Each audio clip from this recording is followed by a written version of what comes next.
Hello everyone, कैसे हैं आप सब। My name is Rahul Kumar और आप मुझे देख रहे हैं केमिस्ट्री द मैजिक चैनल पर। प्रीवियस लेक्चर में हमने फैराडेज फर्स्ट लॉ को पढ़ा था। आज के इस वीडियो में हम पढ़ने वाले हैं फैराडेज सेकंड लॉ को। फैराडे ने क्या कहा था सेकंड लॉ में कि जब हम दो या दो से ज़्यादा सेल को, इलेक्ट्रोलाइटिक सेल को अगर सीरीज कनेक्शन में जोड़ दें तो क्या होता है, वहाँ पर अगर सेम क्वान्टिटी ऑफ इलेक्ट्रिसिटी को पास कराएं तो उनके इलेक्ट्रोड्स पर मिलने वाला सब्सटेंस उनके इक्विवेलेंट मास के प्रोपोर्शनल होगा। ये कहा था फैराडे ने अपने सेकंड लॉ में। ठीक है, एक ये इलेक्ट्रोलाइटिक सेल और एक इलेक्ट्रोलाइटिक सेल ही, दो इलेक्ट्रोलाइटिक सेल हैं।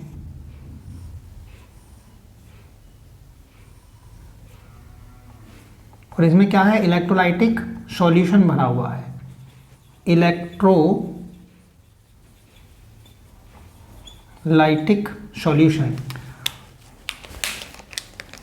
दूसरा जो है, इसमें इलेक्ट्रोड लगी हुई हैं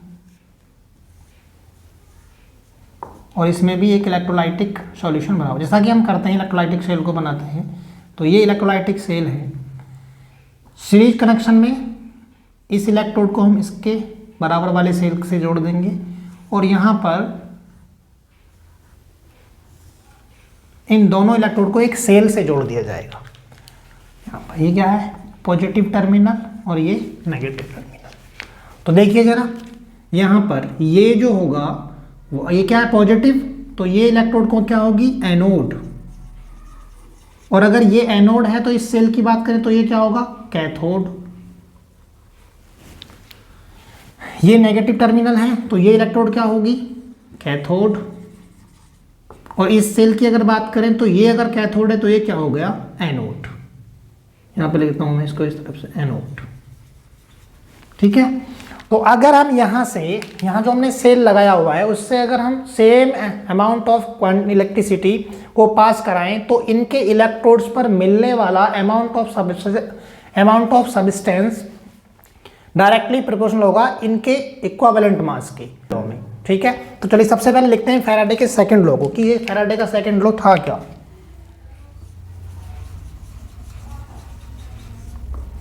Faraday's second law.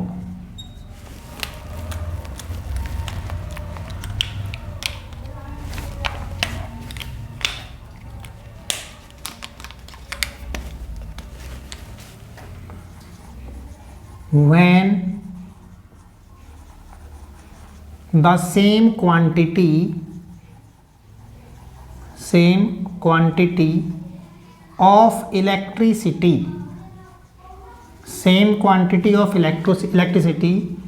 is passed through several electrolytes,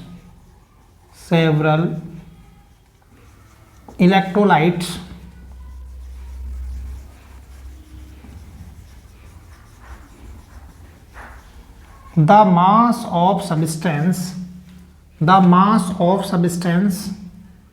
is deposited. The mass of substance is deposited और liberated, अगर कोई गैस है तो, और liberated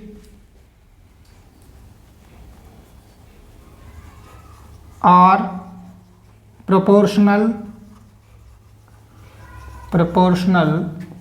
to their respective equivalent mass। ठीक है, तो देखो उसको मैथमेटिकली कैसे लिख सकते हैं हम, W1/E1 equal to W2/E2 equal to W3/E3। और यहाँ पर और भी हम सेल लगा सकते हैं, ठीक, सेवरल सेल्स, इलेक्ट्रोलाइटिक सेल। यहाँ पर एक से ज़्यादा, दो से ज़्यादा मतलब सेल हम लगा सकते हैं, उनको सीरीज में कनेक्ट करके अगर वहाँ पर सेम क्वांटिटी ऑफ इलेक्ट्रिसिटी को पास कराया जाएगा तो उनके इलेक्ट्रोड पर मिलने वाला अमाउंट ऑफ सब्सटेंस जो होगा वो उसके इक्विवेलेंट मास के डायरेक्टली प्रोपोर्शनल होगा। ठीक है, सबको समझ आती है ये बात।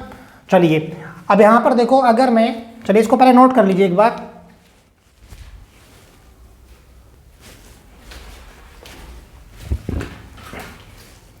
एक एग्जाम्पल से समझते हैं फैराडेज सेकंड लॉ को। फॉर एग्जाम्पल यहाँ पर मेरे पास एक इलेक्ट्रोलाइटिक सेल है जिसमें मैंने 2 इलेक्ट्रोड लगाए हुए हैं और ये किसके इलेक्ट्रोड हैं? सिल्वर के।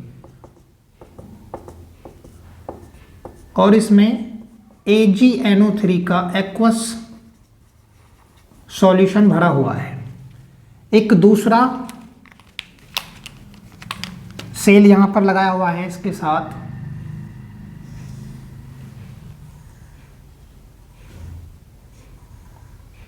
और उसमें 2 इलेक्ट्रोड लगाई हुई हैं। फॉर एग्जाम्पल ये जो इलेक्ट्रोड हैं वो Zn की हैं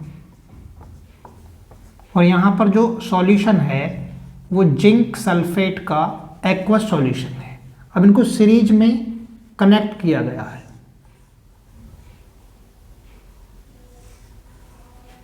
ये इसका पॉजिटिव टर्मिनल है और ये इसका नेगेटिव टर्मिनल। देखिए अगर ये पॉजिटिव है तो ये क्या हो गया? एनोड। और इस सेल की अगर बात करें तो ये क्या है? इसमें कैथोड। अभी मैं बता चुका हूं। ये नेगेटिव टर्मिनल है तो ये क्या हो गया? कैथोड। और इस सेल के लिए ये हो गया एनोड।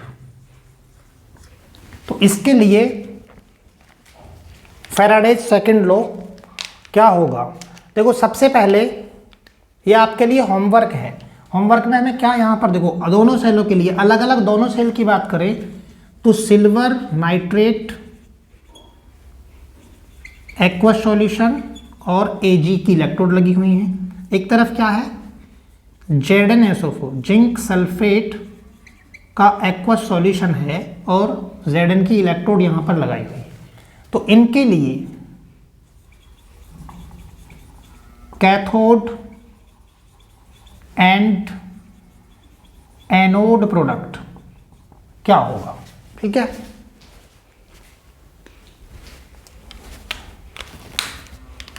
चेक किया था मैंने कि कैमरे का फोकस तो नहीं गया है। अब देखिए यहाँ पर फैराडे का सेकंड लॉ कैसे अप्लाई करेंगे हम?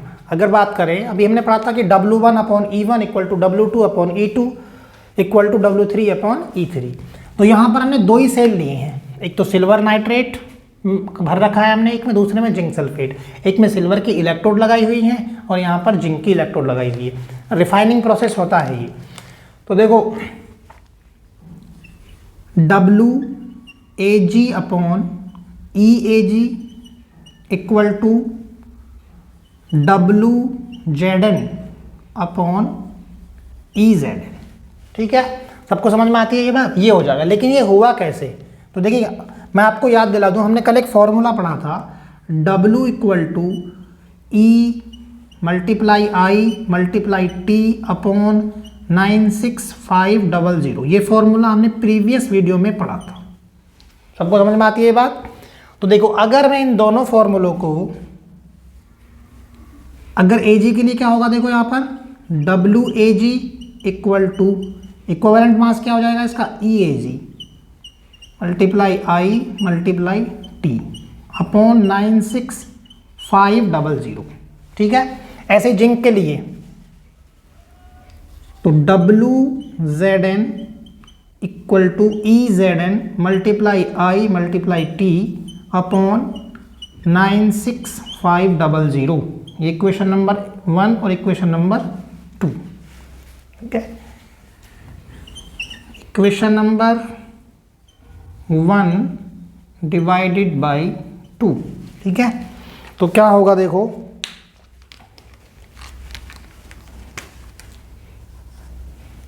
WAg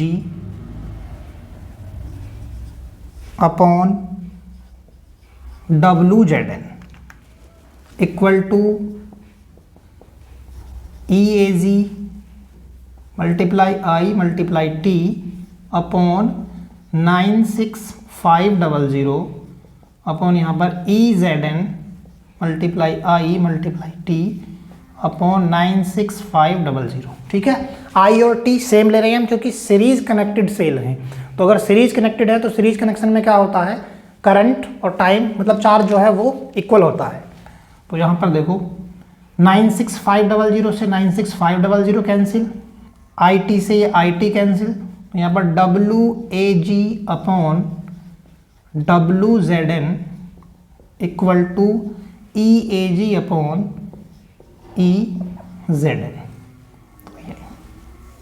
ये फॉर्मूला, ठीक है। और इस पर बेस्ड न्यूमेरिकल क्वेश्चन पूछे जाते हैं, ठीक है। इक्विवेलेंट मास हम कैसे निकालते हैं? इक्विवेलेंट मास तो निकालना आता ही होगा, मास यानी molar mass upon n factor या atomic mass upon n factor. तो इस तरह से, क्योंकि हमें अगर इक्विवेलेंट मास नहीं दिया हुआ है तो हमें कैलकुलेट करना पड़ेगा। वो मोलर मास दिया हुआ होगा तो उससे कैसे निकालेंगे? Molar mass upon n factor, या अगर कोई एटम दिया हो तो atomic mass upon n factor, ठीक है। तो ये है फैराडेज सेकंड लॉ। सबको समझ में आ गया?